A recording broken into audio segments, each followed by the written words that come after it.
So let's open let's open the meeting of Rhodes Education Organization this morning at 8:32 a.m. And Liz, I would ask you to please begin by taking roll.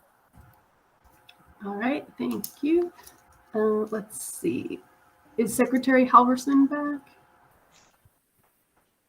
He's muted. Secretary Halverson, are you there? He's muted. Jana, can you tell him, signal Yes. to him he's muted? Yeah. Could you tell Kevin he should be muted? Jeez. I've been trying to signal you, Tom, but my screen is blank. Okay, so Secretary Halverson is present. Right. Okay, Vice Chairman Harrigan? Present. Thank you. Member Holmes? Present. Thank you. Chairman Lewis He went away again. is absent at the moment. Member Martell? Also absent. Member Siegel? I'm here. Thank you. And Member Sutherland? Here. Excellent. All right, well, we do have a quorum. So I just heard from Chairman Lewis. He says he's not able to get in. It's not letting him in. I'll try to send him the link again. Okay. I'm also gonna dial in from my phone. I'm gonna have to bounce in and out of this screen just because I'm taking care of my daughter. No problem. Thank you. All right. Are there any modifications to the agenda? Seeing that there's no modifications, can we move to approve the agenda? So moved. Second. All right, so moved by Ralph Holmes, seconded by Steven Siegel. All in favor? Aye. Aye. At this time, we would invite public comment on any non-agenda items. Is there any public comment, Liz? There's one from me. I just wanted to do an introduction. I know you all have met Craig before. I've also introduced Teresa House. Lindsay's also on, but I don't think you all, and Brittany's on. Oh, Brittany's here. You've all met Brittany, but I don't think you all have had the opportunity to meet Brooke Van Arsdale. Brooke Van Arsdale stepped in very willingly, very experiencedly, very wonderfully as our interim Director of Special Education when Tracy left, and Brooke has been doing an amazing job. It is a job that I myself would not want to do, and she has taken on and owned it and done an incredible job. So I just wanted to take time out to introduce Brooke to you all because you haven't had an opportunity to meet her. Do you want to just say hi real quickly, Brooke? Hello, good morning. Okay. Welcome, Brooke. And just to confirm, I do not have any requests for public comment or anyone requesting to speak via chat or text. Okay. All right. Well, welcome, Brooke, and we very much appreciate your having stepped in at that time. I know Jana and I were in consult as having been a special education director myself in 2 districts. So we're very grateful for your stepping up at that time and for assuming the position. So, and as a board, we're here to support you, and we're here in concert with Jana always to support the best programs for all of our students. All right, so with that being said, we'll move on to agenda item 3, reports and presentations to the board. We'll begin by LCAPT Student Data, Director of Systems and Accountability, Ms. Lindsay Vining. Thank you. Good morning, everyone. So, Liz, can you show the document first, just so that I can remind everyone? Oh, do you have it downloaded? So back in January, we presented to you a status update on LCAP actions. We got feedback from you all that you really appreciated this document. And so what we did is we just revised it and updated it for an update as of May 2022. And so you were sent this, and so you can see kind of the progress we've made. Going back to January, most of the actions were fully implemented. Since then, some of the actions that were partially implemented have become fully implemented, and some actions that were not implemented are now partially implemented. So we did make progress on many of the actions that were not already fully implemented by January. And as Dr. Harrigan had mentioned in January during that time, you don't expect all actions to be fully implemented in the middle of the year. You would expect that you would take the whole year to do some. And so that has proven true.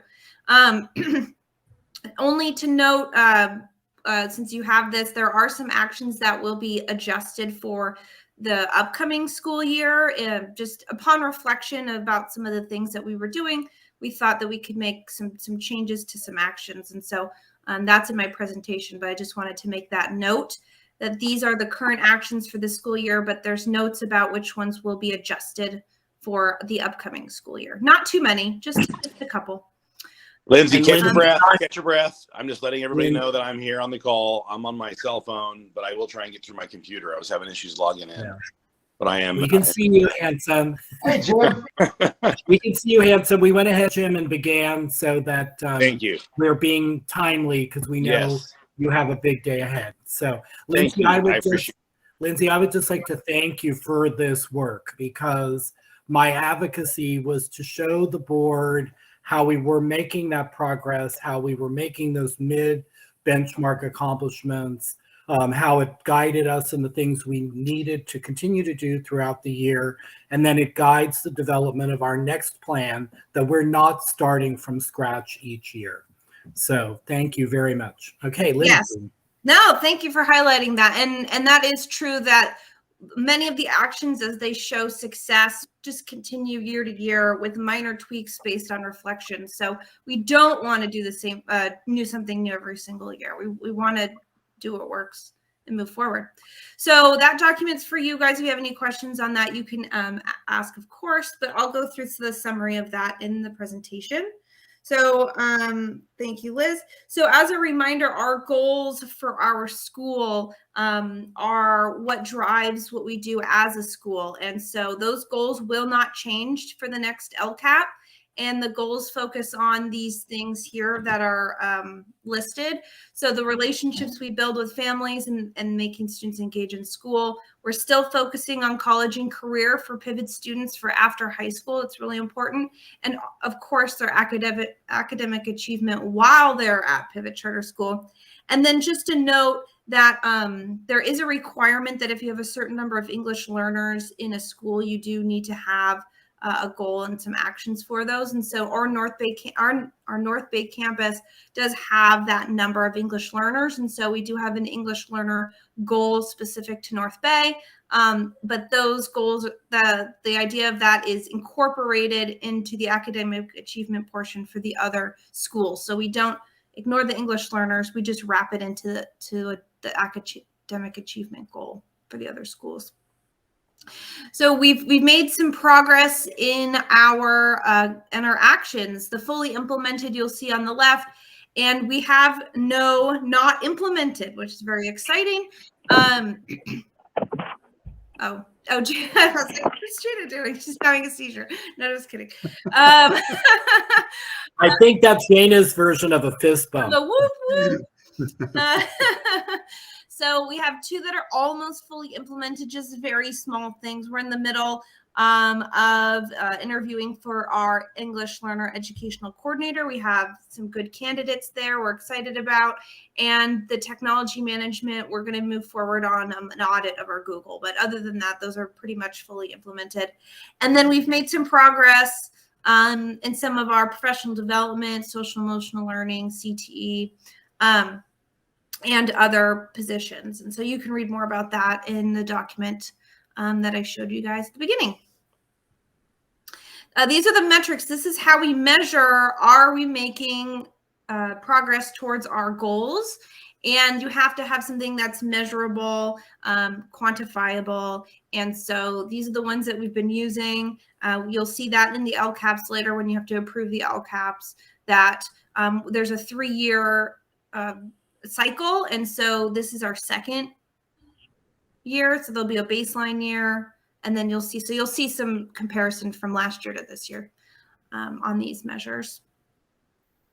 And then these are our actions, same actions in the table, just written out to show you for each goal, what are the actions that are going to help us achieve our goal. These can always change, but we're making just small changes for next year. If I could just point out, if you remember when Corey did his presentation to us about the new charter school models, where they had this new perspective of deficits, where if these weren't met, then the school was not highly functioning. They mirror what you just showed. And I said that at the time, that our LCAP actually mirrors how we are accomplishing all of those things. So for us, it's not a deficit. So I just wanted to make that connection.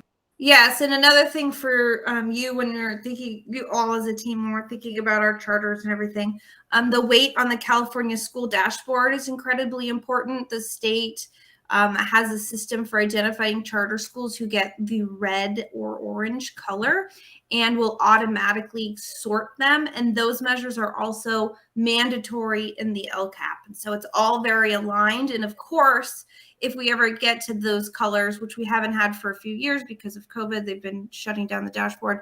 I'll present those to you so you guys can know exactly which sorting we are done by the California Department of Education. So we give our annual surveys, our satisfaction surveys to our families. We've always really gotten great feedback from our students and our parents regarding our program. These results are really not remarkable in any way. They're really great, but these are the kinds of results we get year after year. So just reaffirming that our focus on our relationships, our focus on our students is doing well, and they are happy with that. You always get some couple of, people who don't feel, but we always reach out to ask for specifics from families if they're in the not satisfied category. Lindsay, this is Steve. Is this survey mandatory, or what is the participation rate of I wish it was mandatory. No, it is not mandatory. The participation is, I've never worked at another school before, or I have worked at other schools, but not where I knew about the survey results. So I don't know how we compare to other schools. I was pleased with the participation this year compared to other years. What's our rate, Lindsay? On the school, it's around between 10 to 20% of parents. I know that sounds really low. I've sent it out multiple times in a variety of formats. And that's, I would just say that's average. That's pretty standard. Oh, thank you. Thank you, Doctor.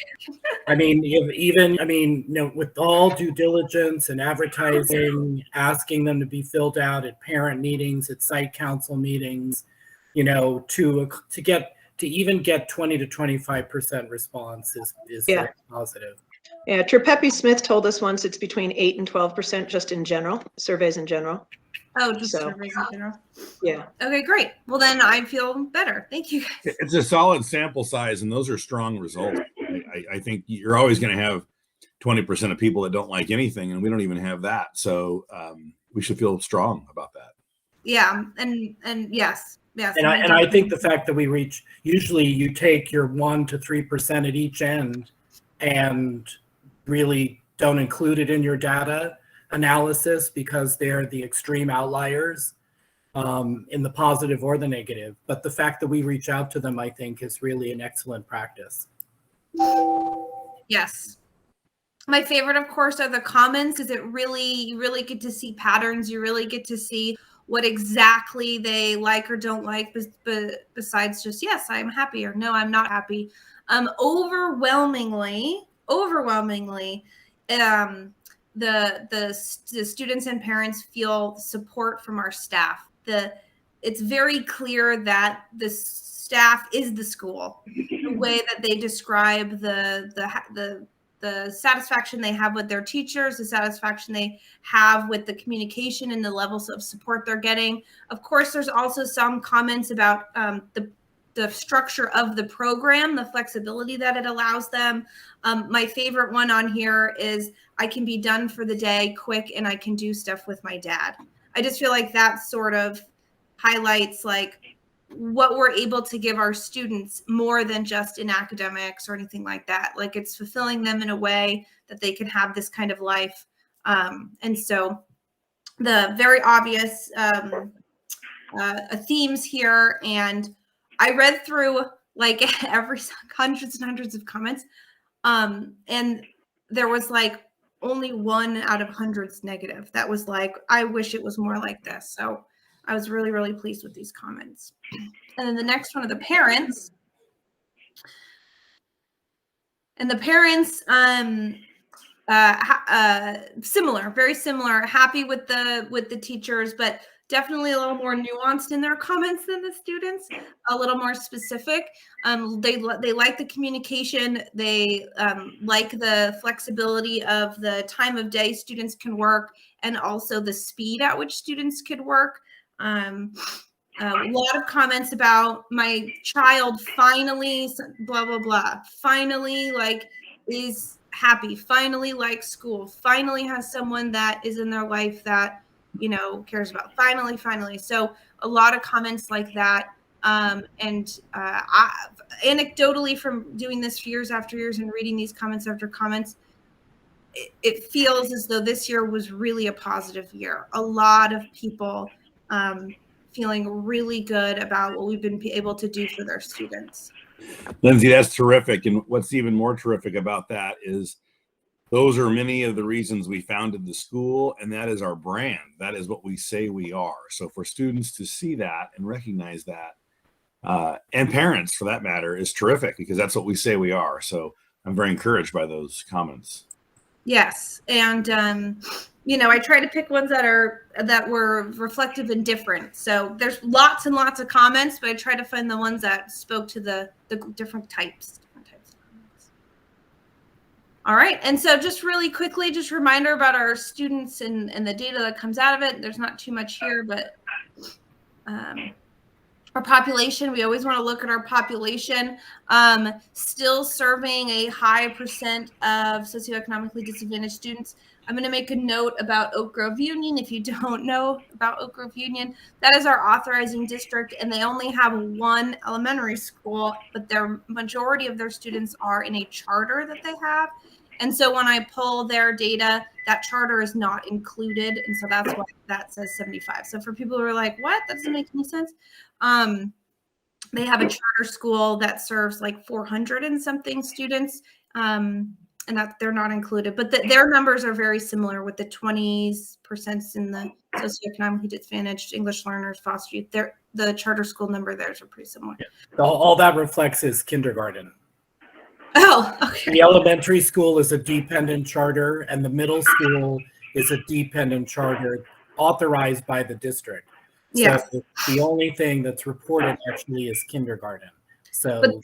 Yeah, but we did check the percentages and they are similar. Right. Yeah. So still we have a high socioeconomically disadvantaged population when compared to those districts. And we've always had like a lower English learner percentage. But you'll notice in the other 2 schools, those are a little higher this year. If we want to go to the SoCal schools, still our charter schools are serving a higher percentage of socioeconomically disadvantaged students when compared to our authorizing district. That's really important to note because when we were going through the charter process, I don't know if you remember, people were sort of asking us, why are you not comparable, or, you know, things like that. And our English learner percentage has grown at San Diego tremendously, just and Riverside is growing. And that was a comment that others had made when we were going through the charter process, but it is growing. And then our graduates, were so excited. We had 2 graduations last week. We have 2 this week. Those numbers are not final numbers because school hasn't ended yet. Of course, they will increase, but I love to celebrate our graduates. And so you'll see lots of graduates coming out of Pivot Charter School, and I'm excited for that. I think that was my last slide. That was it. Terrific. Thank you, Lindsay. We always appreciate the information. Are there questions or comments from board members? None here. Questions or comments from board members? I think the job you did is exceptional as always, and we trust what you say, which is always the best thing of all. Thank you. Then I'm going to take chairman's prerogative and show you a, let me take my background off here for a minute so you can stand by, because this is how it's going to go. Although I'm not very good at here we go. All right. Okay. This is my graduate yesterday. And here is, let's see. Sorry, you're just going to have to get a few of these. We're talking student performance. Oh, nice. 4.0, 6th, 7th, 8th grade top student in Spanish, and top 10 in her 8th grade. So had to brag a little bit. Yeah. Thank you. Well, My at little least girl is she's, not. Congratulations, Tim. well, she's taken after her mother, clearly. She's off to high school.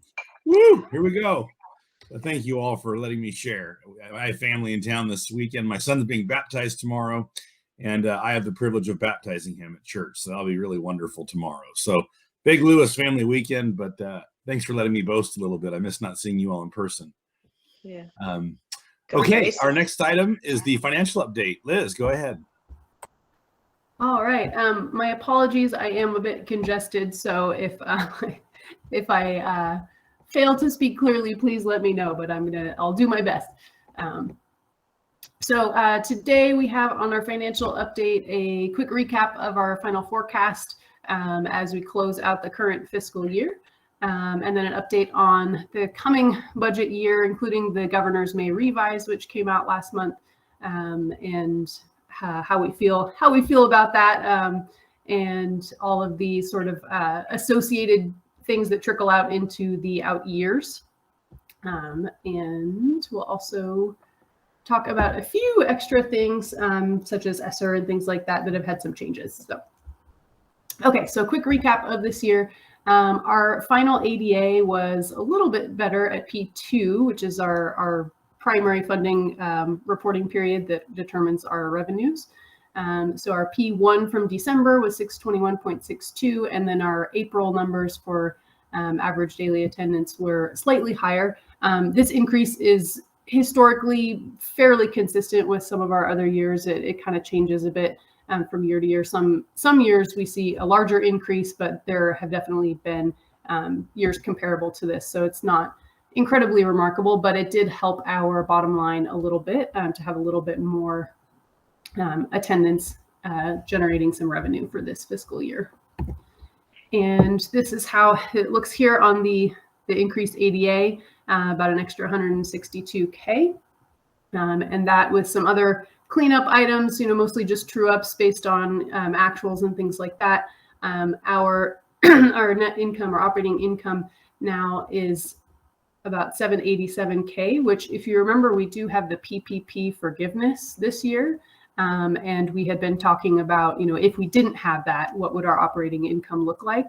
And that's about 839K. So we're actually pretty close to break even without that PPP forgiveness now, which is great because that had been an area of concern previously. So we're only about, 50K shy, which is, close enough to break even considering the size of our budget. So that's definitely good news. So this is how it breaks down by site with our operating income. Again, all sites show surpluses, but that's largely because of the PPP forgiveness. And without that, we're approximately break even. Okay, any questions about our current fiscal year forecast? And we're getting close to the end of the fiscal year, so we shouldn't see too much of a fluctuation between now and June 30th or I'll just state to be clear, when we were concerned about an operating revenue or cash situation at our last meeting, that has been nearly rectified. Right? We spent some good time on that, so it appears that's taken care of itself. I'd also mention that, I was specifically looking at Riverside, that depreciation is a pretty big item, which is a non-cash item. So Liz, from a cash flow standpoint, ending the year, am I correct in hearing you say that we have largely corrected that deficit? I'm not sure which deficit you're referring to. Do you mean Well, the? I think at our last meeting, did we not talk about us potentially having a small operating deficit from a cash basis this year? So cash wise, we've been pretty good. And that's largely actually due to the PPP loan. It definitely served its No, purpose. not cash on hand. Revenue in, expense out. Hard revenue in, expense out. We were projecting an operating deficit for the school this year. Oh, got it. Yes. So previously, if we did not consider the PPP loan, because that's a one-time, Right. it's just kind of, on paper, then we did have a much more significant operating deficit this year. But we've largely closed that, you're saying. Yes, we have largely closed that, Terrific. and to the point where now, so our operating income is 787K, and the PPP forgiveness is 839. So if we were to consider it more, structurally and remove the PPP forgiveness from our revenues, we would be the operating income would be about negative 50K. Yeah, I heard you. I just wanted to make sure that's exactly what you were saying. Yes, Are there other exactly. questions from the board members on that? My only thing would be that was a huge issue last meeting about the PPP loan and it being an issue, especially with the ongoing next year when you've got the same, one-time money. So way to go. Nice Mhm. job. Great. Thank you. Okay, Yes, yeah, that was continue. definitely an area of concern, and it's one factor. It's one source of kind of single shot, one time revenues showing up on our books, and we do have more of those. Some that are multi-year, like ESSER and things like that. So at least with this one for this year, we have largely rectified that issue. All right, so looking forward to next year's budget and the years beyond, the May revise does look very promising. As I'm sure you've all seen in the news, there are proposed increases to the local control funding formula, including just a standard percentage increase, which they do every year, but also an increase to the base grant, which is fairly substantial. And so that's something that, if it materializes and ends up being, signed into the official budget the way that it was proposed in the May revise, would definitely be positive for public schools in California.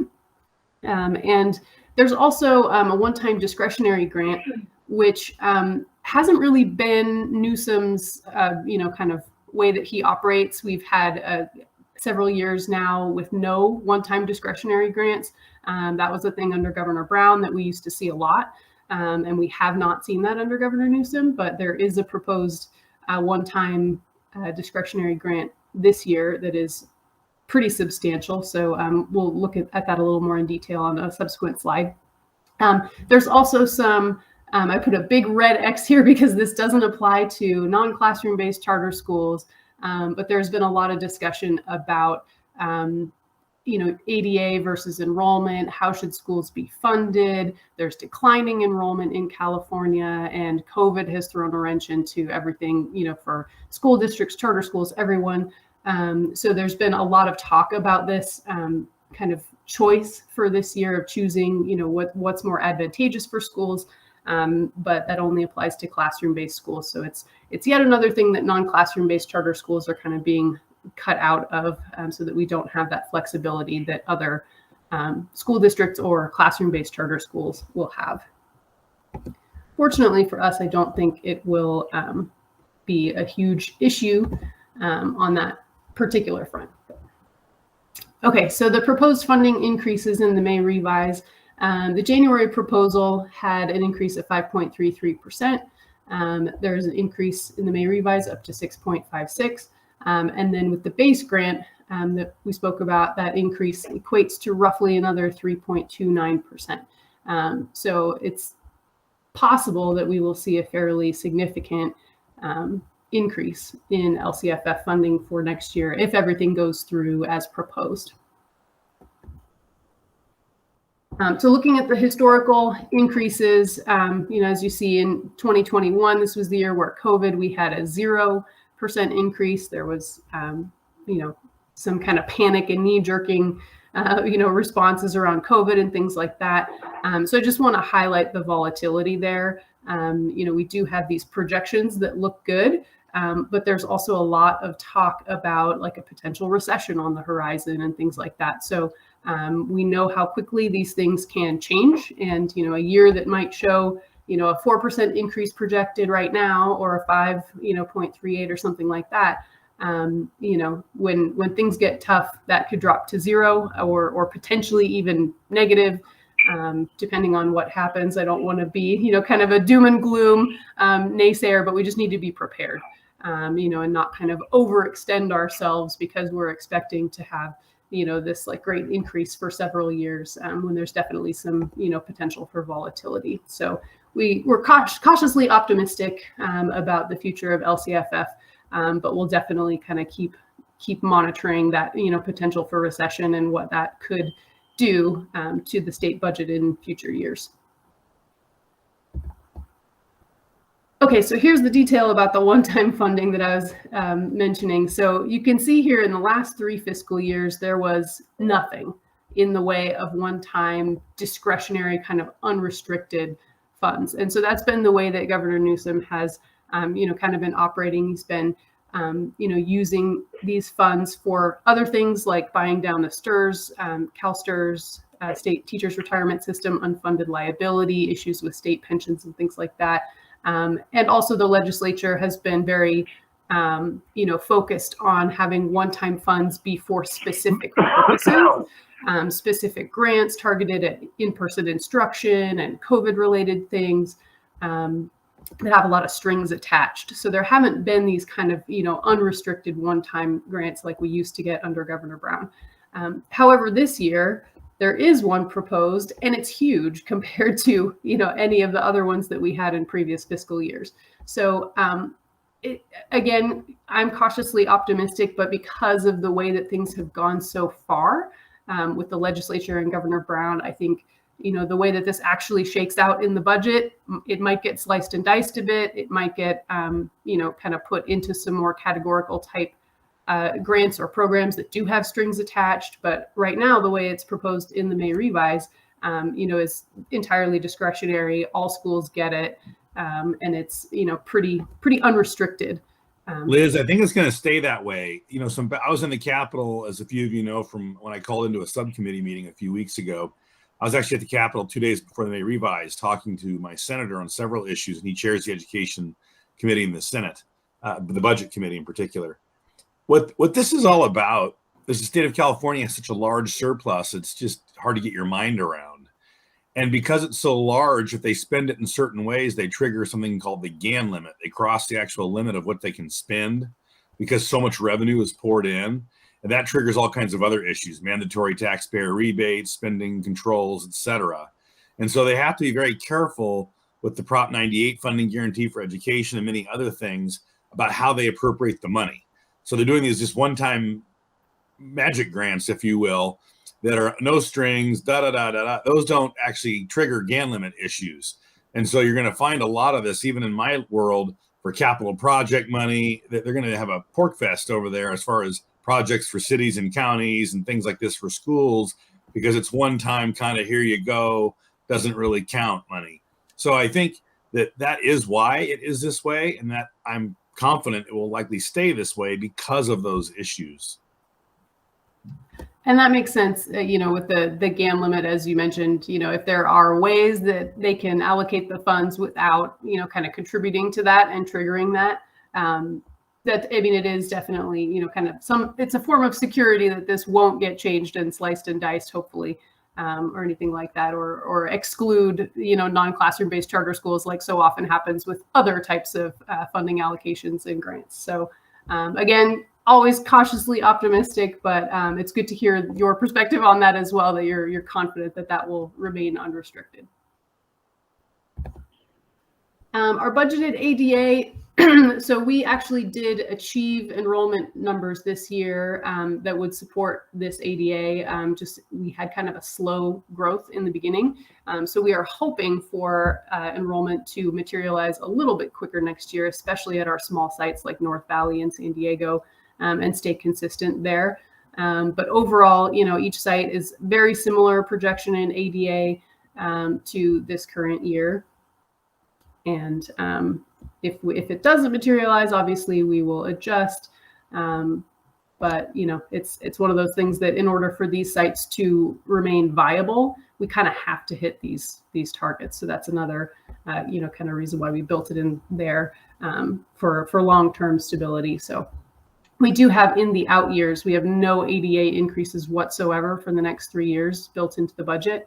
The ADA is projected to be exactly the same for all years. Previously, you know, in past years, we have, you know, kind of been optimistic and projecting enrollment growth, you know, over future years, but we have not done that at all for this multi-year projection.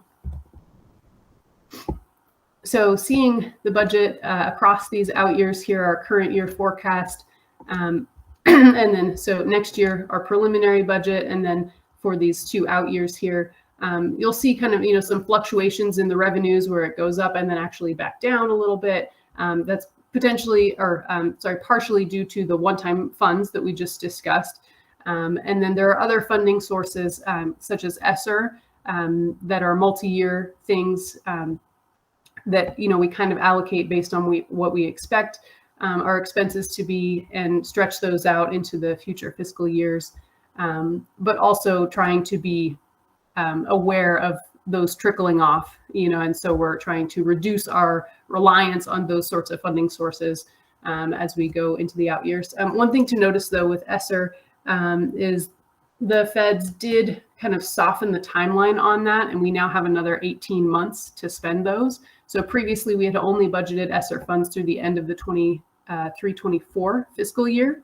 And now we have extended some of that out a little bit, and that helps to soften the, you know, sort of the fiscal cliff that was looming large for this final year in the budget, the 24-25 fiscal year.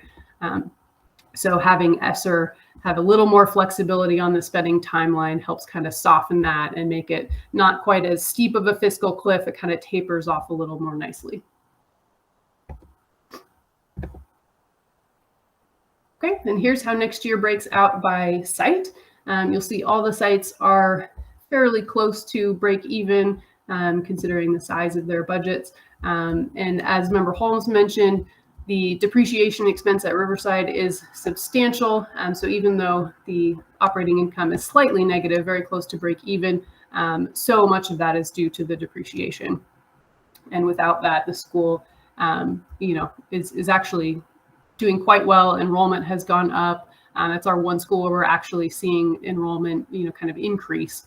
I don't know if I would call it a surge, but it's definitely had strong enrollment this year at Pivot Riverside.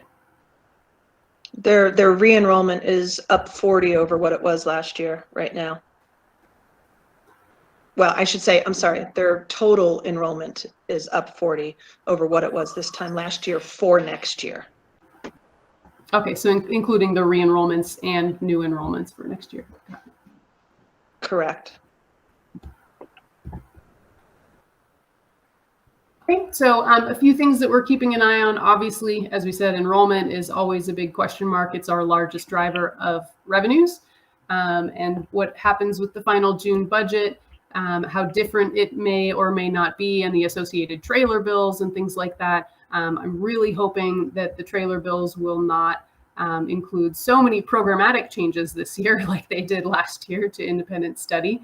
And then obviously, you know, just keeping an eye on economic trends, potential for recession, and how that might impact funding in future years, the fiscal cliff and our non-classroom based status. All of these kind of things are just, you know, unknowns and uncertainties that we're, you know, keeping track of to make sure that we respond if need be, if any of these things, you know, they definitely have potential to, you know, pose threats to our funding and things like that in the future. So while the May revise does look very positive and next year looks to be a very good year, you know, we just need to be mindful of the future and make sure that we're not kind of, you know, going hog wild with the one-time discretionary grant or doing anything that, you know, kind of builds structural instabilities into our budget.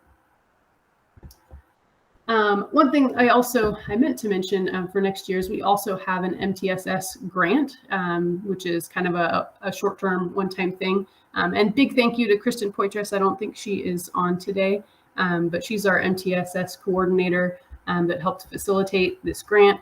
And it's about $215,000 as well. So that's one more reason why our revenues for next year are up a bit higher. And that is a training grant. MTSS stands for Multi-Tiered Systems of Support, and it is kind of a universal framework that is, designed to ensure that we're supporting students on all levels, whatever their needs are, identifying their needs and things like that. And it's really important for everyone, who interacts with students to kind of, be really well trained on that, so that we can work together to address any of those needs. So big thanks to Kristen for advocating for that. And I think it's going to be a great professional development year for our staff with that.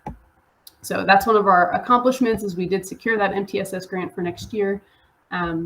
Next steps include adopting the LCAP and budget. So later in today's agenda, there are the public hearings for the LCAP. And then on June 9th, the next meeting on Thursday, is when those will be adopted. And then we will obviously continue to monitor enrollment, ADA, all the one-time funds, the fiscal cliff and things like that, make sure that we taper off from those one-time multi-year sources wisely, and make sure we have a stable budget. So that's all I have for you today. Any questions? Great Questions job. of board members? Yes, you solved the problem I was concerned about, so I appreciate that. So you found money. Well, yes. We also increased enrollment. We increased attendance rates. We had a few staff members leave that we consciously made a decision at that point in time not to replace because we were a little bit overstaffed and under-enrolled. So it was a combination of a lot of different factors that everybody kind of contributed to Pivot-wide, and then Liz's magic brought it all together. I think Tom doesn't care how you got there as long as you got there. What did Ralph say? I didn't hear you. I said, I don't think Tom cares how you got there, just that you got Oh, got there. it. Yes, I know. I It just is, wanted to- yes, Ralph is right. It's a yes/no question. Yep. Did we make it? Yes. Yes. What I want pointed out, and I did ask the executive director to mention, this wasn't dumb luck, that there was management involved in this, and I appreciate that. You saw the board was concerned and you managed the problem and No, landed the plane. if Rob was involved, it was dumb luck. You sound like one of my council members. Thanks, Tom. All right. Other comments on the financial review, Liz? Great work. Good to see that we're trending correctly and you're doing a good job managing our situation. Thank you. Okay, we'll move to the executive director's report. Ms. Gaskell, go ahead. Great. Thank you. Good to see you all. I did just want to real quickly, I did not put it in my ED report. That is remiss on my part. Re-enrollment and enrollment, new enrollments for next year, Pivot-wide, we're down about 50 compared to this time last year, with San Diego trending about 30 lower than this time last year, Riverside trending actually 40 something, 44 higher, 40 or so higher than this time last year. North Bay being down about 80 right now, and North Valley being up about 13. So Pivot-wide, it's about a 50 student difference between where we were this time last year for future, for this year. So we're working on it. What is driving that specifically looking forward down? But also, Yeah, we've been, the leadership team and the campus leaders been meeting, talking about that. A lot of it is this is what's happening, California wide. Our hit, so to speak, is not as big as some of my colleagues in Charterland, and definitely that's even less than what the districts are being hit with the decline in enrollment, with people leaving the state. Another part of that was that, I think that everybody's kind of fried on independent study and virtualness, and they're kind of just reevaluating that. and thinking about going back to more normalcy.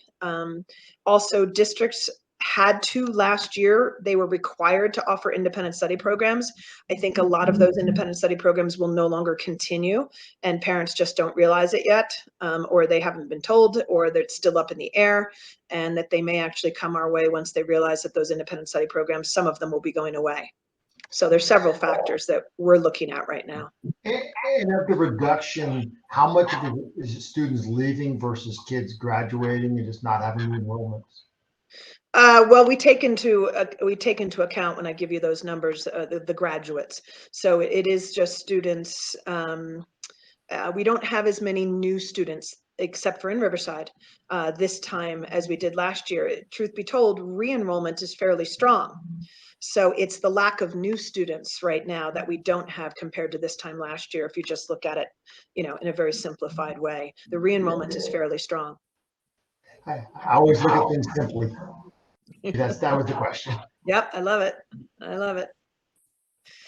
It's good. All right, and I will keep you abreast of that probably, as I normally do throughout the summer, about every 2 weeks, I let you know, because obviously if we see that the numbers aren't coming through, as Liz just presented, we make changes to our staffing and budget plans. So during the summertime, you normally get those updates about every 3 weeks or so.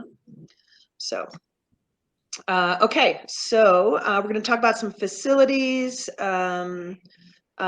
collaboration, and our safety plans. And I'm actually going to have Liz present on DEI because that is technically her baby. So go ahead. And we met with board members, Holmes and Siegel, regarding the North Bay facility. As most of you know, our lease is up in June 30th. We talked about this a couple of months ago. Due to the charter renewal date and the potential that things will change for independent study charters and our ongoing discussions with Santa Rosa City on having to get their recognition of our facility, we requested a 3-year lease as opposed to a 5-year. Our lease already stated that we had a 5-year, basically our ability to renew for 5 years automatically. We chose not to do that. We've renegotiated. We renegotiated because of market value of rentals, commercial real estate these days being different, possibly down. We actually found out that the increases that were in our 5-year potential renewal were not significantly higher, and in some cases lower than what market value is. And we hired Vicki Greenbaum, as you may have heard her name in the past. She's helped us with a lot of our facilities negotiations. She's really sharp to make those comparisons, figure out what market value was in our area, and help us negotiate the lease. And we've done all of that. We actually entered into an MOU on the changes, and Liz and I just got a latest, greatest updated lease in our inboxes yesterday with those changes that we have agreed to. It also takes into consideration some of the issues we've had with them not maintaining the outside of the facility, and therefore causing us to have insurance claims on the inside of the facility, like flooding with our brand new flooring about 2 weeks after the brand new flooring was installed. So we have also negotiated some clauses around that as well. And it's all moving forward very easily. If it wasn't going to be moving forward easily, we had a plan with board member Holmes and Siegel to send in the pit bulls, meaning them, to help us out with it. But it's worked out very, very well. Go ahead. Any questions on the North Bay facility? All right, corporate office, if you recall, we leased it due to the fact that, lots of kids were coming to Pivot North Valley, and we had 3 pivot-wide staff. In other words, like, for example, Brittany's the best example there. Our director of HR had an office at the North Valley student site. With no students were coming to the corporate office, but we needed that space that they were taking up. And since they were pivot-wide members, we really needed it for North Valley students. Nowadays, work from home is very successful. We have both of our pivot-wide employees do work partially from home, partially from our corporate office. But we're just taking a look at whether or not we actually need it. And I believe our lease is up in a year.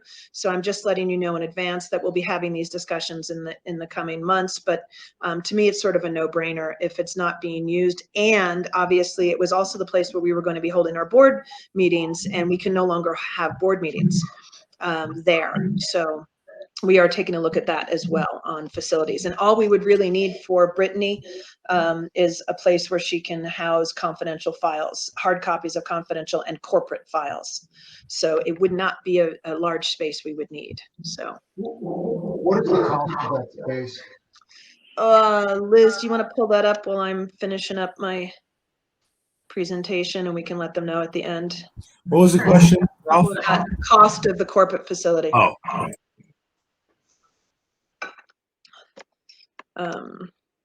So, all right. Ralph, just so you know, when you speak, your microphone is somewhat garbled. Yeah. So Okay. if there's something you can do. That's right. Thanks. Next slide, Liz, please.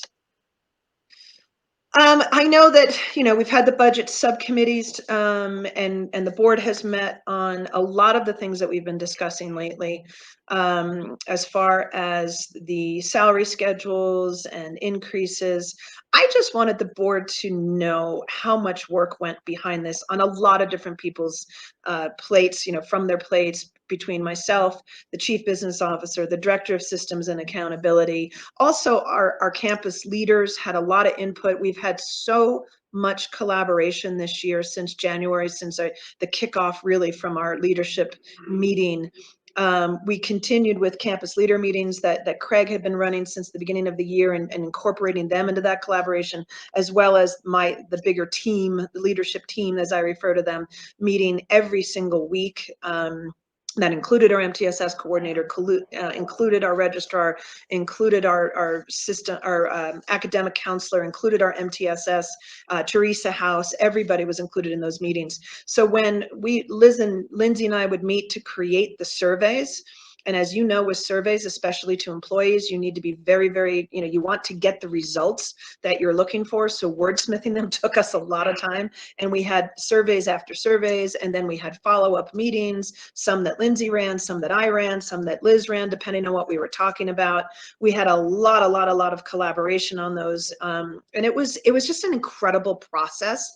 That's really what I wanted the board to hear. You've seen a lot of the outcomes of that process, but I'm just really proud of the way that all of Pivot came together, especially the leadership team, and the staff having the chance to give all of their input in some of the decisions that we needed to make, and that will be reflected in the upcoming school year.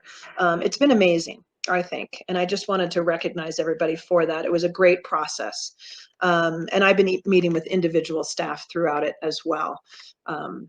So that's all. I just wanted to acknowledge everybody and the work that went behind, some of the outcomes that you will be voting on and discussing. thank you for sharing that, Dana. I think we tend to maybe not fully understand all the behind the scenes work and the focus. So I really appreciate you sharing that. Board members, other questions or comments on the executive director's report? I see a thumbs up. That's a good comment. Thank you, Board Member Martell. Any others? Okay, well then, I'm sorry, you weren't done. Yeah. I apologize. That's okay. That's okay. I was like, wait, no. Actually, before I jump into this next item, I'll say it in public. I will say it during closed session. I had the privilege and the work of spending a couple days with the executive director last weekend. And not only did we go through many of the financial assumptions you saw and the compensation strategies and her annual evaluation and goals, but I was concerned about school safety and school security in light of events. And so I did ask her to explain that to me and walk me through processes again. And I think she's going to share that with the rest of the board. But we did have an extensive conversation about the next topic. Go ahead, Jana. Great. Thank you, Jim. We do have health and safety manuals.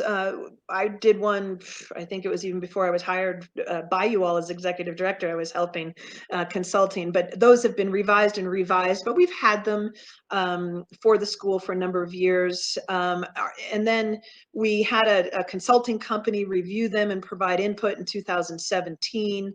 And then our Director of Student Services, who is Corrine Polson, her entire job incorporates not only suspension, expulsions, new student enrollments of expelled kids, but also the crisis team. She serves as the 2 lead members on the crisis team with Dr. Golden, but she is also in charge of facilities, health and safety, and keeping abreast of all of the changes and policies around health and safety, everything from vaccination. She is under her are all of our nurses, our school nurses.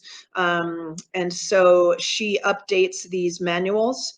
And the manuals include, as you can imagine, and the superintendents on the board, the former superintendents know, shooter drills, natural disasters, airborne pathogens, strangers on campus, you know, how to handle when a kid is bleeding, CPR, everything, are all in these manuals as to what our protocol is. And they all have separate egress and regress mappings in them for each individual schools, and the requirement for certain drills. And that is where we are going to be kind of really focusing on next year, is to making sure that the sites are doing the drills that they need to be doing. They've all been doing like fire drills and things like that. Adrian Heredia, I saw him pop on. He is the king of making sure that the fire drills are done and that the kids know where to go in case of a fire and things like that. There is definitely significant debate out there as to whether or not doing a shooter drill is healthy for children. And so, you know, we will make sure that we're having that conversation next year with our campus leaders and how to do it so that it's not a scary thing, but that it is preparing them. As you know, most of our campuses, although not all, have buzzers now to allow strangers into the main learning lab area where most of the students are during the day. But when students are coming in and out, the door will be open, not propped open, but it will be open as kids are coming and going. So that can, you know, sometimes cause some, for lack of better terms, you know, it makes us a little bit vulnerable. But we have installed those buzzers in all of our campuses that have that kind of open area where they can come into the actual learning lab. So it's, you know, it's always a concern. It's always a conversation, but it was really just to let you know that we do have these things on our radars. We do have plans. We do have, but we need to keep it on people's in the forefront of their minds a little bit more, I think, in the coming years. Any questions? I would just advocate, I think through classroom discussions and thoughtful preparation, the intruder drills can be framed appropriately for the children. I remember reading some research that we were very good at doing fire drills, and they are required and mandated by our municipalities, but the percentage of fires in schools is like 1% annually. Unfortunately, the other incidences that we've experienced are much higher. So we need to build upon the evacuation and preparation strategies of the fire drill in preparation for the other types of safety needs at the school site. Yeah, well said, Kevin. I appreciate that. And yes, it's an intruder drill, not a shooter drill. Thank you. Yeah. All right.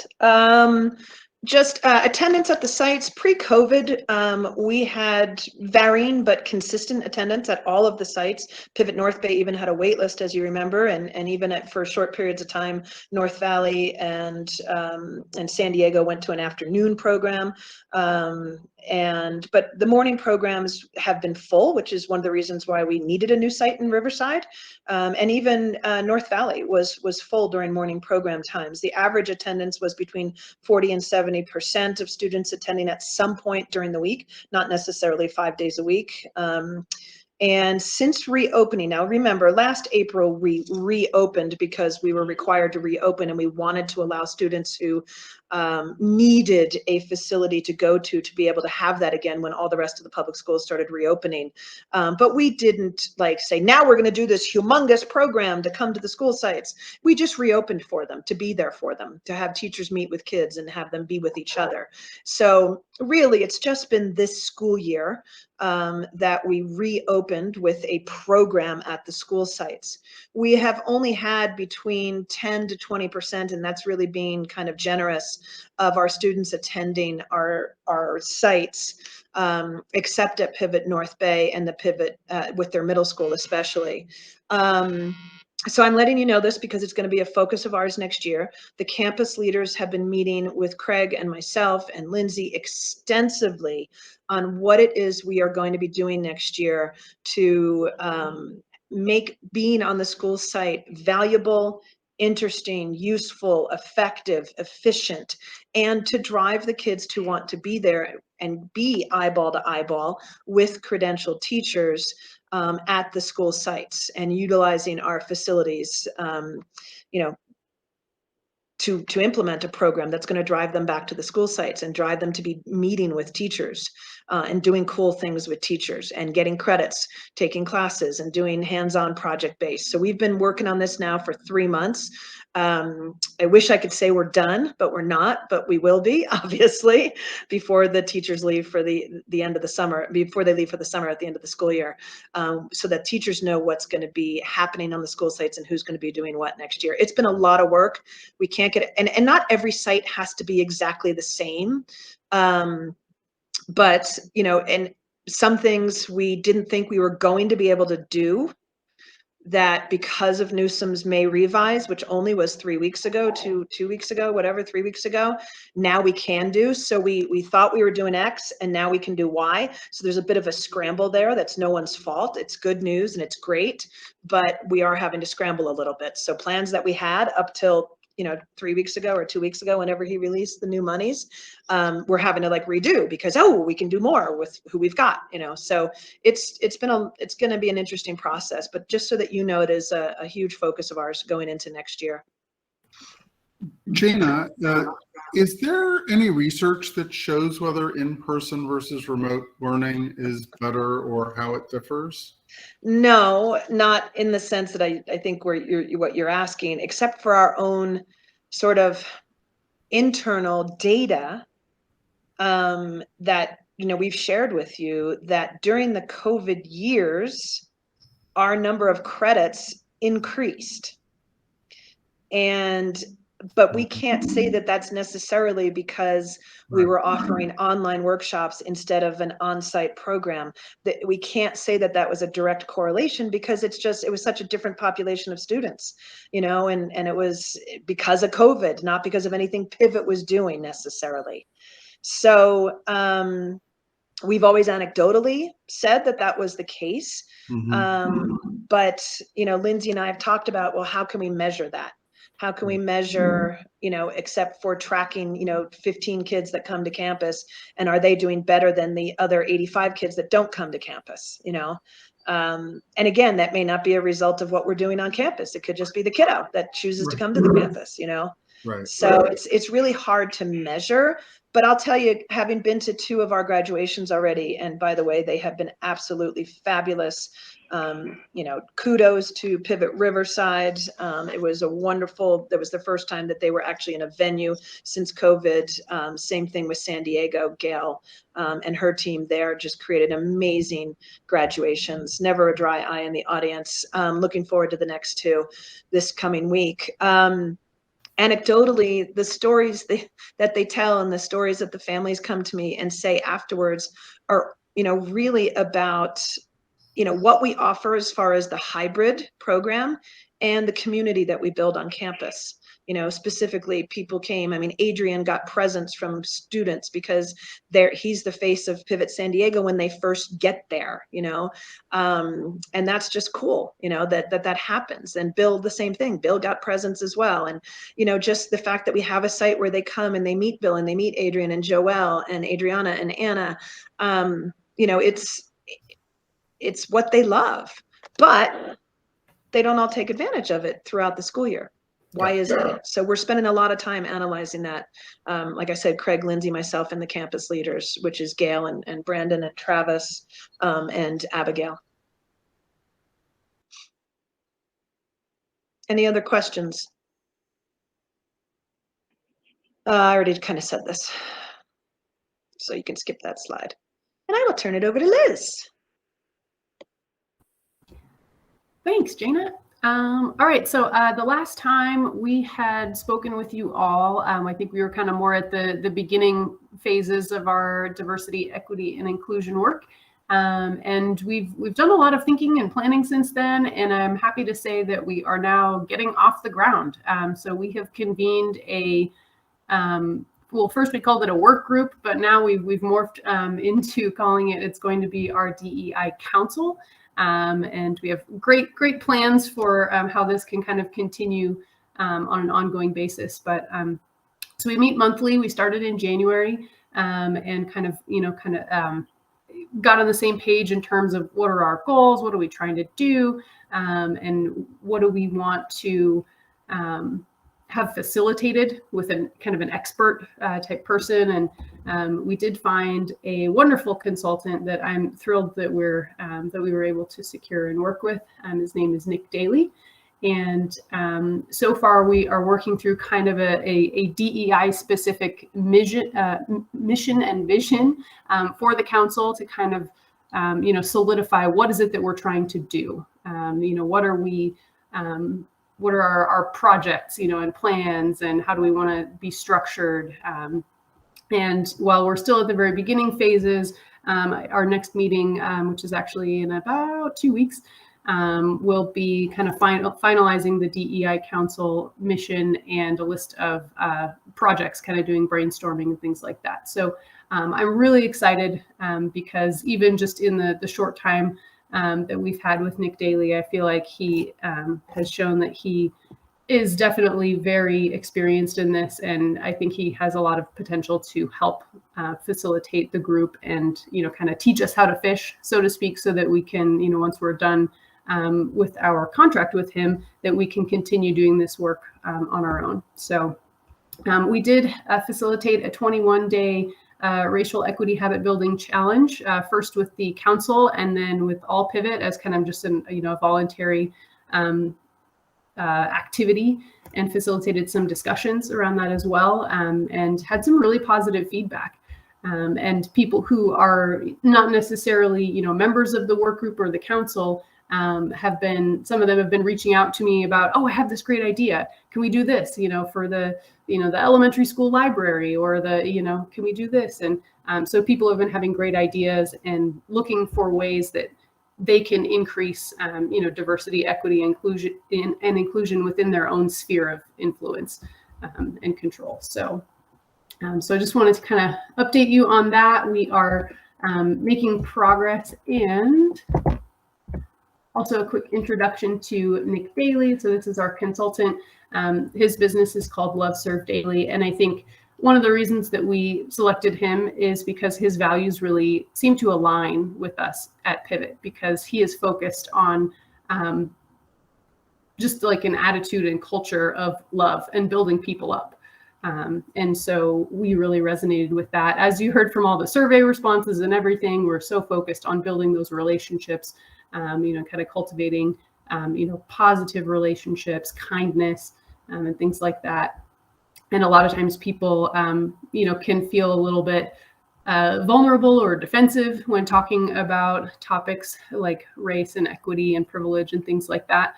And so he's been really great at kind of framing that, in a very positive way, so that we can have constructive conversations, in ways that people feel comfortable engaging in the content. Anything you wanted to add, Jana?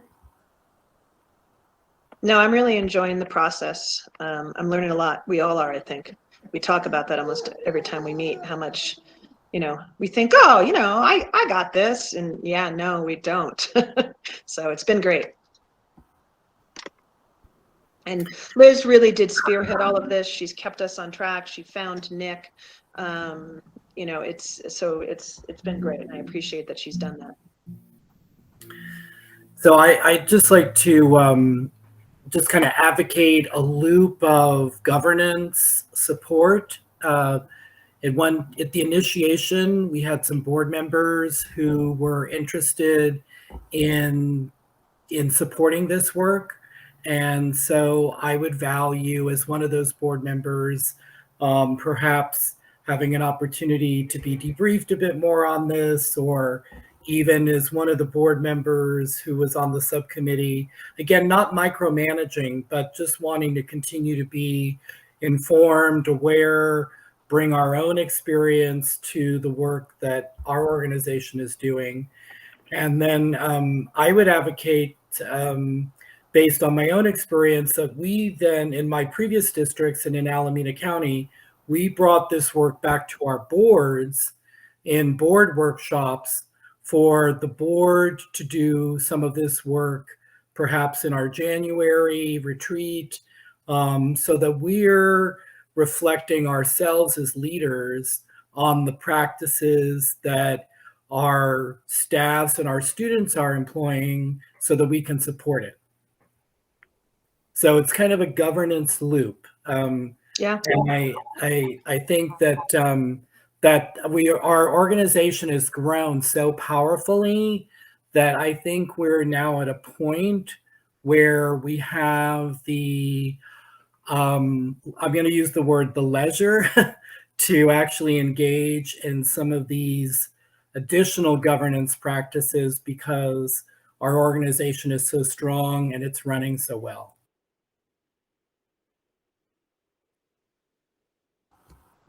Thank you, Kevin. We will definitely talk about that, especially like I think you said for our January retreat, you know, our strategic planning.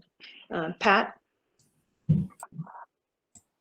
So I would concur with what Kevin has just said. I think it's really important, and I believe this in my own work that in cities and working on DEI, that that the governing boards are part of the process in the sense that they are champions of DEI throughout the organization, that they represent in everything that we do the importance of DEI, and setting both a tone and a standard and an example for the organization that we embrace DEI and that we will do everything possible from a policy standpoint to support the training and development and the implementation of policies and activities that further DEI throughout our organization. And I think it's not just important for the organization, I think it's really important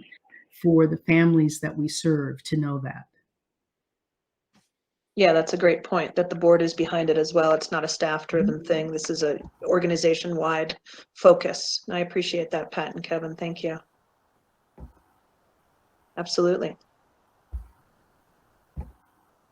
Well, we'll keep it as a standing report item then as well. And then we'll talk about how you all can be involved to the degree that you want to moving forward. Thank you, Jana. Great report. Appreciate board members sharing feedback. Okay, we'll move on then to discussion action items 4.1. This is a review of compensation data for the Charter School Executive Director, CEO. This item is required anytime we're going to discuss the compensation of the Executive Director. Later on in this agenda, we are looking at a contract extension for the Executive Director and performance evaluation. And so prior to that, we need to have this discussion.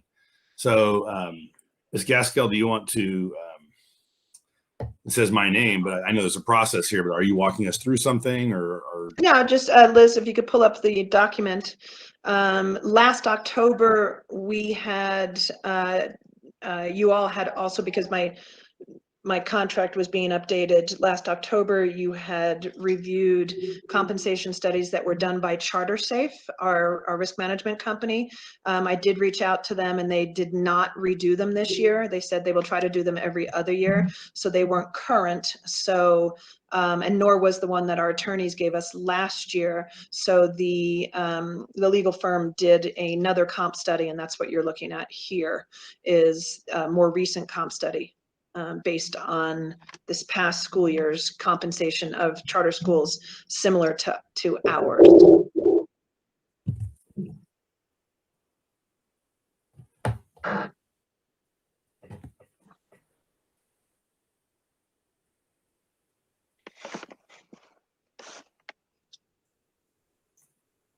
Any questions on it? You all can pull it up on your own or download it or whatever you need.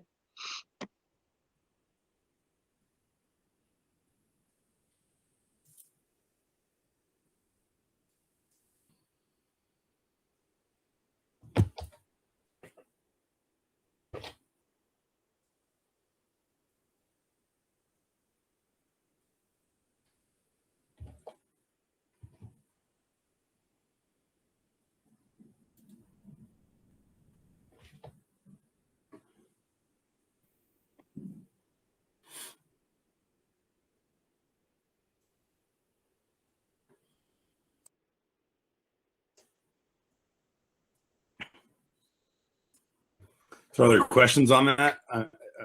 We're reviewing this. I understand you're showing us this, but is there points that you wish to point out or make? No, I mean, to me, it's pretty self-explanatory.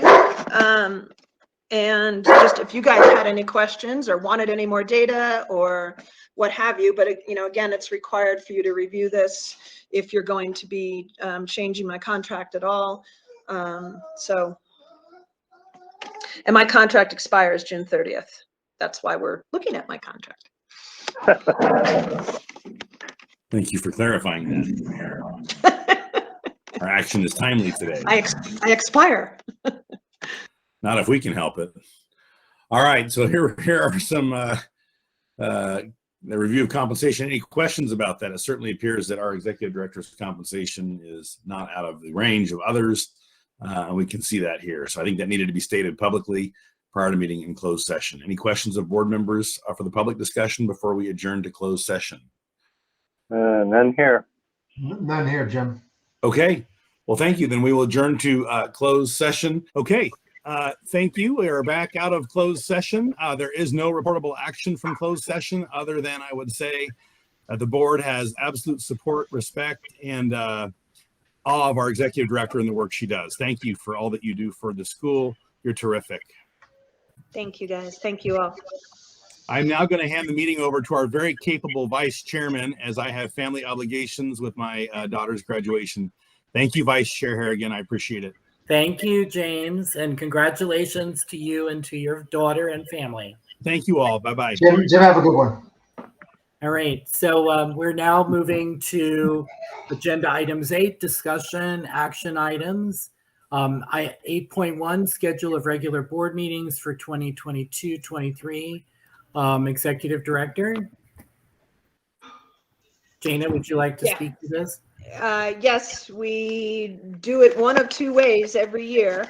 We either look at our calendars for about 5 minutes together, or we look at the ones we had last year and we do a round robin on email and we look at our calendars then.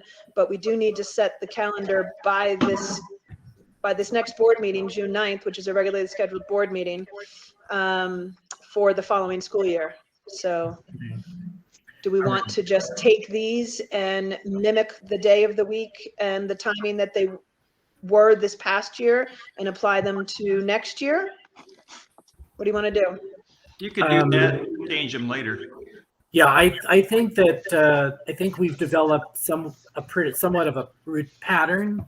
Yes. And so that the dates that you've put forth for consideration are something I think that I would recommend we consider for adoption.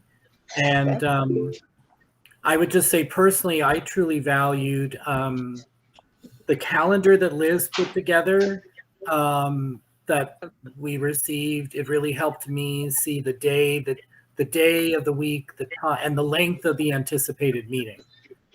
So, Pat? I just have one question. What time is the meeting on the 9th? I have 11. 11 o'clock is currently the time. Yeah. Okay, thank you. I have it on there, but I don't have it. Yeah. What I heard Jim saying is he was going to look at his schedule to see if he could add time before or time after for us to continue the work on the contract. Perfect. Thank you. Okay. So Jana is. And it sounds like it needs to be before, right? If we're going to approve a contract at that meeting, or it needs to be a regularly scheduled meeting, right?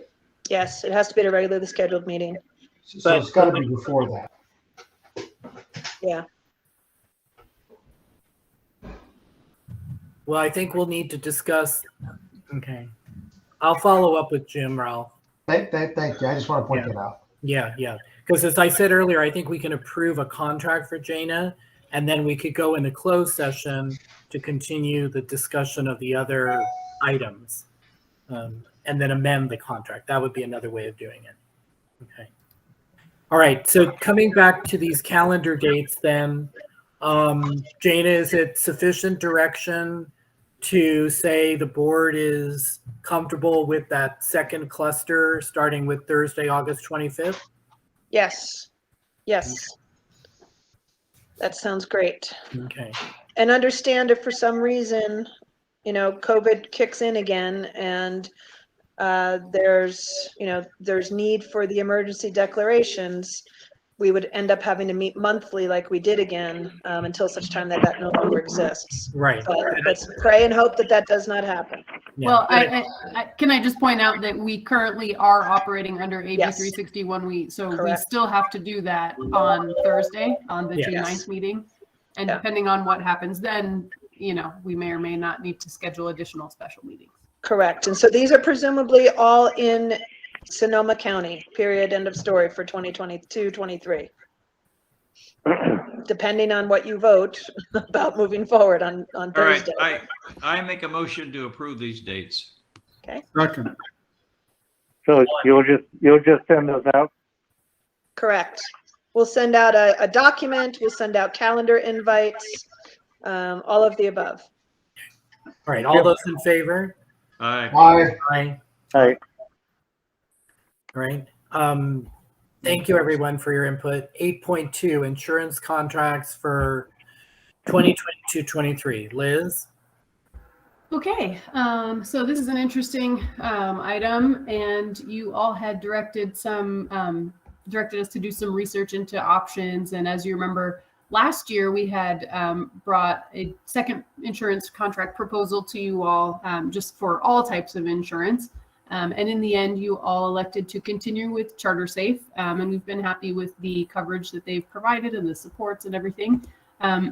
However, there has been kind of an ongoing question about workers' compensation coverage because CharterSafe is a JPA and very specific to California. Their workers' compensation coverage only covers California or work-directed travel outside of California, such as if someone was attending a conference in another state or something like that, it would be covered because it's specifically employer-directed travel. But under this, under CharterSafe's workers' compensation coverage, anyone who is residing out of state, of which we have a few of those, require additional policies. They're not that expensive, but it is just something that we have to purchase separately. But one other thing that has been a little bit, kind of has come up is that whenever an employee, particularly someone who is a high-level employee who may need to work in emergency situations, such as the executive director, if something comes up, she needs to handle it. And even if she's traveling for personal reasons, or if there's other employees, especially at the director level, who are, on vacation or traveling, not intending to be working, but get called in for, kind of urgent things. There has been some question about whether our workers' compensation covers that. And we do want to make sure that all of our employees are covered at all times. And so one of the things that we've been looking into is options for a kind of nationwide workers' compensation policy. And that's what we are bringing to you today. So we have our standard proposal from CharterSafe. They do quote the kind of standard, general liability package that we do recommend continuing with for the 22-23 year. And the workers' compensation package as well that CharterSafe offers is quoted in their proposal. But we have brought a second workers' compensation proposal to you all this year. And it's quoted through Marsh and McLennan, and the policy is through NOVA. And it is a little bit of a savings in cost, but it's a little bit less than $10,000. But I have a comparison document here that shows some of the differences and similarities. So the overall cost is, not that far off. It would be a savings of a little bit less than $10,000, as I mentioned. The coverage for standard workers' compensation is, the statutory is comparable. Deductibles are the same. However, the limits for the workers' compensation Part B employer's liability are different. And this is a conversation that I've had with the carriers and with Jana and Brittany as well, just kind of looking at, what are appropriate limits. And one thing that I've kind of discovered is that CharterSafe's limits are quite high for this type of coverage.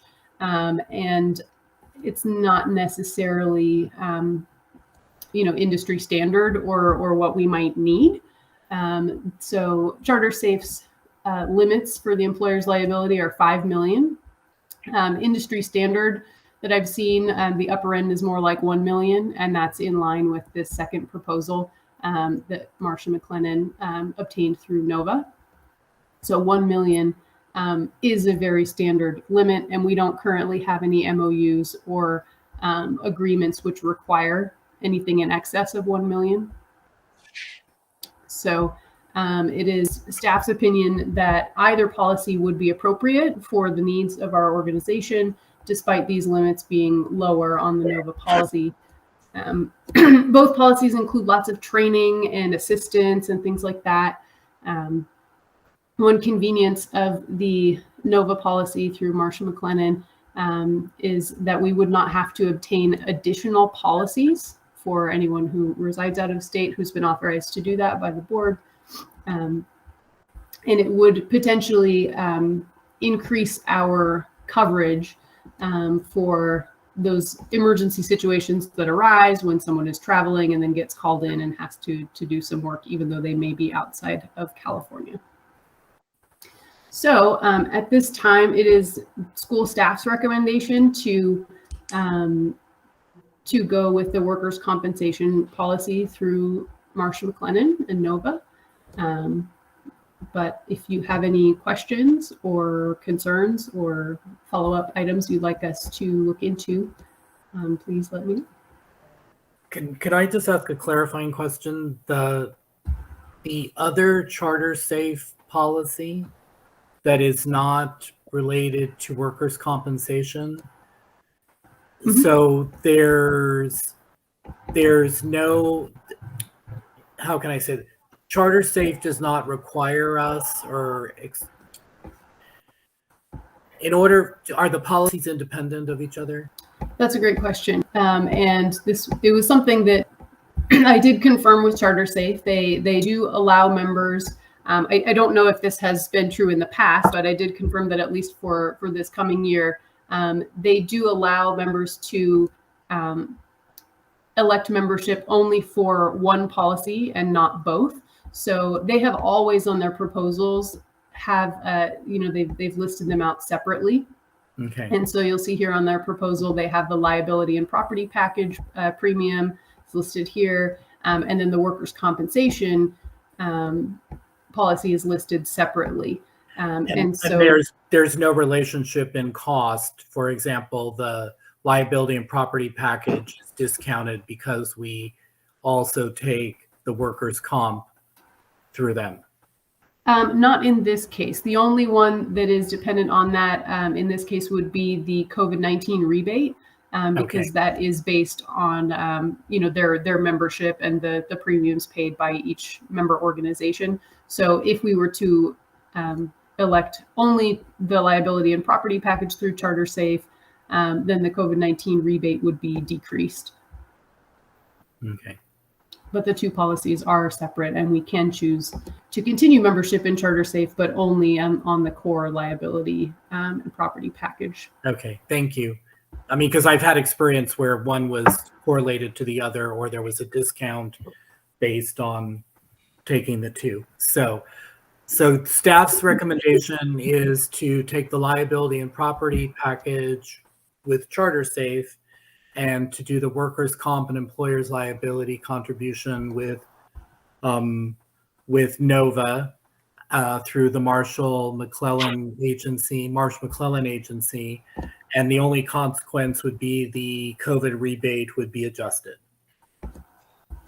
Correct, on the premium side in terms of cost, Right. but that would be offset by the By the savings. coverage, right. Yes, in the policy. And the coverage being both in-state and out-of-state. Correct. All right. So, is there any discussion? Would a board member like to solidify that recommendation with a motion? So moved. A second? Second. Okay. All in favor? Aye. Aye. Okay, thank you. Thank you, Liz. Thank you, Jana. That was very clear. All right. 8.3, UPK plan, Executive Director. Yeah, this one's as clear as mud to all of us at this point. So if there's lack of understanding on it, join the club around the state.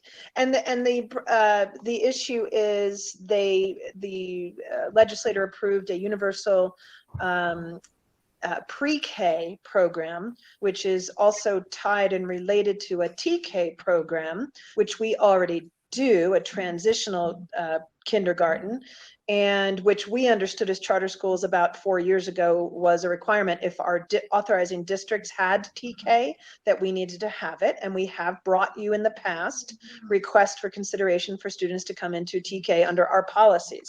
So we've had TK. Now there's a grant for pre-K/TK. We will not be availing ourselves of that grant. However, there is a requirement regardless. There is money coming our way regardless of that grant, above and beyond that grant, for which you all need to discuss the answer to the questions that we drafted the answers to. And even though we're not taking the grant money, there are these monies. And at some point, the California Department of Education is going to send us these questions, and we're going to be uploading our responses into the portal. The problem with the questions, if you looked at it already, is that most of them refer to this CSPP and the grant, the monies, the pre-K, and we're not doing any of that. And they refer to their underlying assumption is a site-based program, either half day or full day. So our responses aren't, necessarily what they were expecting, but they also don't understand that there are, or at least they should by now, it's been happening for 30 years, but understanding that there are independent study programs that don't offer a full site-based program as part of their school. So I think they will end up amending it, but you all are supposed to talk about it anyway. So there you have it. And there's my answers highlighted in yellow. And Lindsay worked on it with me to the degree that we're both like, okay, I guess this is what they want from us. So we went through it. Jana, can I ask a clarifying question? If you don't know the answer, choose C. Kindergarten is not yet mandatory in the state of California, is it? Yes. The year it kicks in, I think it kicked in. Yes, it is. It's TK that is also going to be mandatory. But as of 2025, I want to say. well, I only asked that question because And pre-K. Yes, And but for I only asked that question for the non-educators on the board, Yes. is that one of our flexibilities around kindergarten and transitional kindergarten is that it's actually not in the educational code required of California students. Schooling actually begins by law at first grade.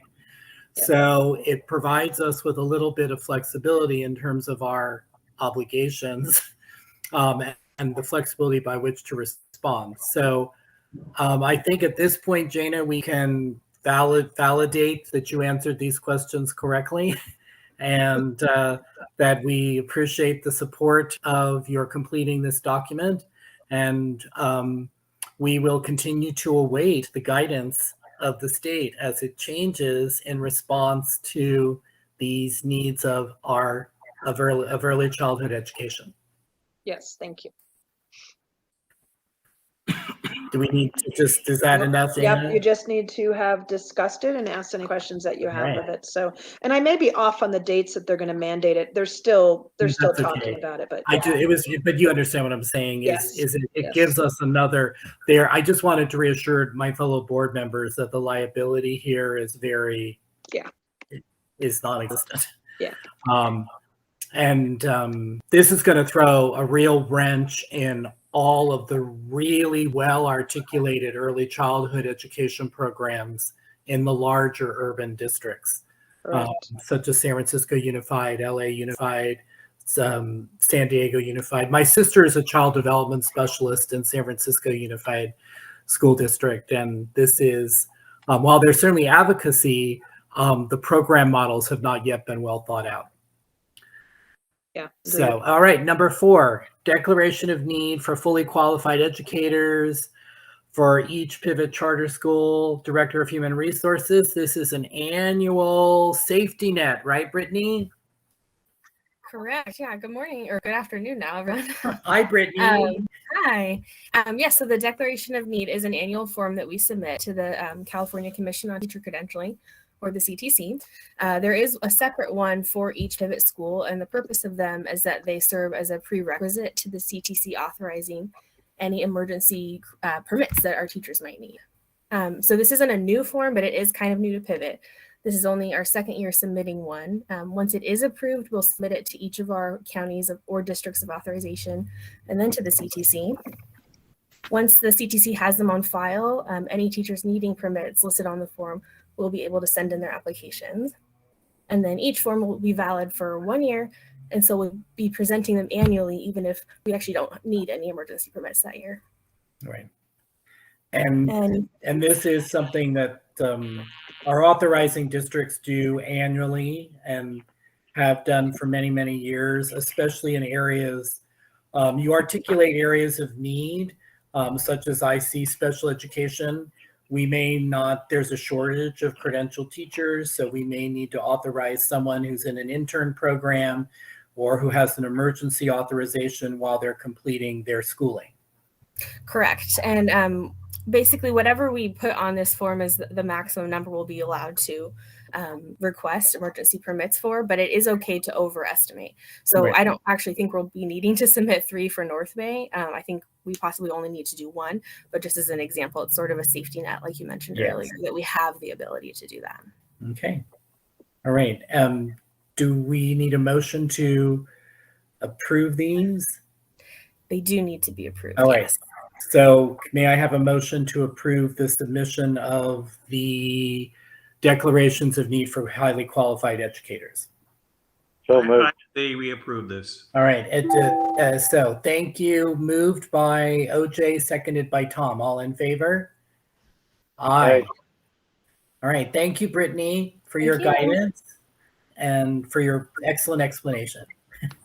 All right. 8.5, required readoption of COVID-19 safety plans and ESSER 3 safety return to in-person instruction plans. Chief Business Officer, Liz. All right. You all are getting very familiar with these. As you recall, our ESSER 3 federal funds require that these COVID safety plans be reviewed and readopted every 6 months, at least through September 2023. So there will be a couple more times at least that these will show up. This round, there's only very, very minor changes just to align the plans with current guidance from the CDC and California Departments of Public Health. Things like masking exposures, quarantine, especially now that there have been some changes in the recommendations on those, like the isolation periods, and masking is currently strongly recommended but not required. And so a little bit of the language was updated to kind of reflect some of those flexibilities and things that change as we move forward. Okay. All right. Any further discussion? May I have a motion to approve? Make a motion. Ralph, Second. seconded by Steve. All in favor? Aye. Aye. All right. Thank you, Liz. 8.6, Independent Study Records Retention and Destruction Policy.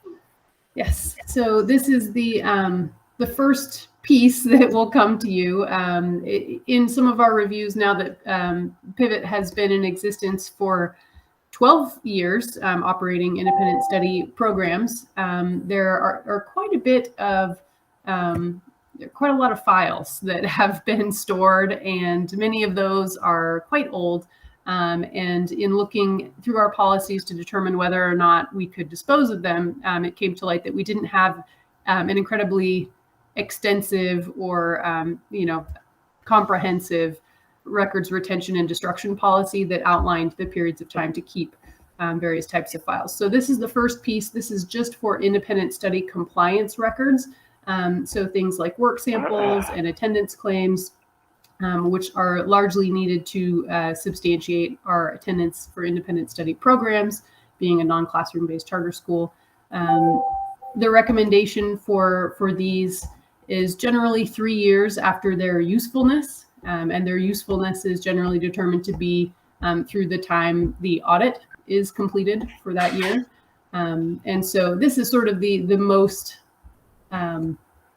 helpful part of a records retention and destruction policy, because we have a lot of old files of independent study files, especially at North Bay. We have, something like, 40 boxes full of these old files that are quite old. So our site administrator in North Bay, Abigail Titus, has been really helping organize things there and clean out storage units. And this was one area of need that they found to determine whether they could dispose of some of these old files. So All right. This is the recommended policy.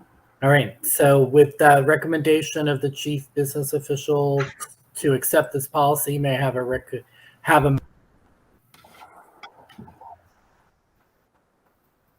Tom moves. Tom moves, Steve seconds, or Pat seconds. All in favor? Aye. Aye. All right. Thank you, Liz. All right. 8.7, Resolution 2220, Education Protection Account and Associate Spending Plans. Liz. Yes. This is a standard annual resolution that you all are familiar with, and we adopt this every year around budget time. The Education Protection Account has some limitations on what the funds can be spent on. So every year there's a resolution specifying what those monies will be spent on. And historically, Pivot has spent those funds, Rhodes has spent those funds on teacher salaries, and that is the same proposal for the coming fiscal year. All right. Thank you, Liz. All right. Is there any questions or discussion? All right. That being with no discussion or questions, may I have a motion to approve this item or So approve moved. these plans? So moved by Pat, Second. seconded by OJ. All in favor? Aye. Aye. All right. 8.8, oral report of compensation paid to the executive director. And 8.9, approval of the employment agreement terms for the executive director. Well, as Chairman Lewis reported when we returned from closed session, we are very pleased with the performance of our outstanding executive director. And we want to we want to continue the very appropriate compensation and employment agreement with our executive director. And the board is completely committed to that. And we are just going to be doing a little bit of fine tuning prior to our next board meeting so that we can finalize this with our outstanding executive director, Jana Gaskell. All right. Nicely done. All Thank right. you, Chairman. Vice All right, I just want to be very clear on that. All right, public hearings. We have 3 public hearings. May we do these as a group, Liz, or do we have to do them individually? That's a good question. I think, I think last, we're required to do them individually. yeah, I think in the past we've generally done them individually. Yeah, since one is for. Yeah, my old Each superintendent had kicked in and said, yes, we have to do them individually. So what we have here is the public hearings for each one of the local control accountability plan, goals, actions, and budgets, expenditures for each one of our charter schools. So 9.1 is the LCAP for Pivot Charter School North Bay. Is there any discussion? May I have a motion to approve it? Moved. Actually, sorry, Chairman or Vice Chairman Harrigan, we actually can't approve these today. It's only the public hearings. Oh, and that's the- right. Today's just hearing. My apologies. You're right. We'll approve them on the 11th, on our next meeting at 11. Okay. So is there any public comment on item 9.1? I do not see any. We do have a special designated email address for feedback on the LCAP, and there's nothing in there. And I don't Right. see anything in the chat. Okay, so the public hearing for item 9.1 is closed. Public hearing for item 9.2, the 2022-23 Local Control Accountability Plan, LCAP goals, action, and budgeted expenditures for Pivot Charter School North Valley 2. Is there any public comment on this plan? Seeing that there's no public comment, the hearing is closed. 9.3, public hearing for the 2022-23 Local Control Accountability Plan, LCAP goals, actions, and budgeted expenditures for Pivot Charter School Riverside. Is there any public comment during this public hearing for this LCAP? Seeing that there's none, the hearing is closed. 9.4, public hearing 2022-23 Local Control Accountability Plan, LCAP goals, actions, and budget expenditures for Pivot Charter School San Diego 2. Are there any comments as part of the public hearing for this LCAP? Seeing that there's none, the hearing is closed. Thank you, Liz. And these plans will then be approved at a separate board meeting later this month. All right. Consent agenda. Okay, approval of the consent agenda items. And there are 13. All right, is there, so 10.2, the minutes from March 26th, April 21st, May 12th. The check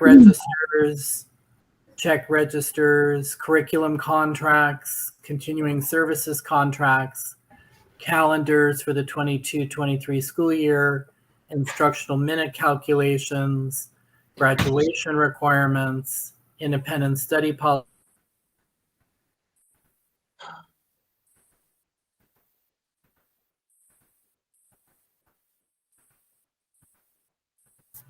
Have we lost Kevin, or am I not hearing? We've lost I'm not hearing. We've lost I'm not Kevin. hearing either. I thought it was me. No, it's not. Oh, Okay, I'm the next in line. All right, all in favor of the consent. All right, we need a motion for the we consent. need a motion. I'll move the consent agenda be approved. All right, who's the second? second. Okay, all in favor? Aye. Aye. Aye. Okay, moving on to, I can't tell what the next thing is. Upcoming regular meeting. What does it say? Oh yeah, next regular meeting is scheduled. Jana? Is- June 9th at 11 a.m. online. And I don't know why it's not on there, but it's the date. Yeah, sorry, that was my mistake. I meant to put that we hadn't scheduled the next year's regular meetings yet. So, but we do have Thursday, which was a typo that I didn't get it on here. Okay, so all right, so it is June the 9th. This at Thursday 11. at 11 a.m. Do we have to take any action? No, it's just a reminder. I Okay. did misspeak earlier, and since this is being recorded and it's the public, I just wanted to clarify.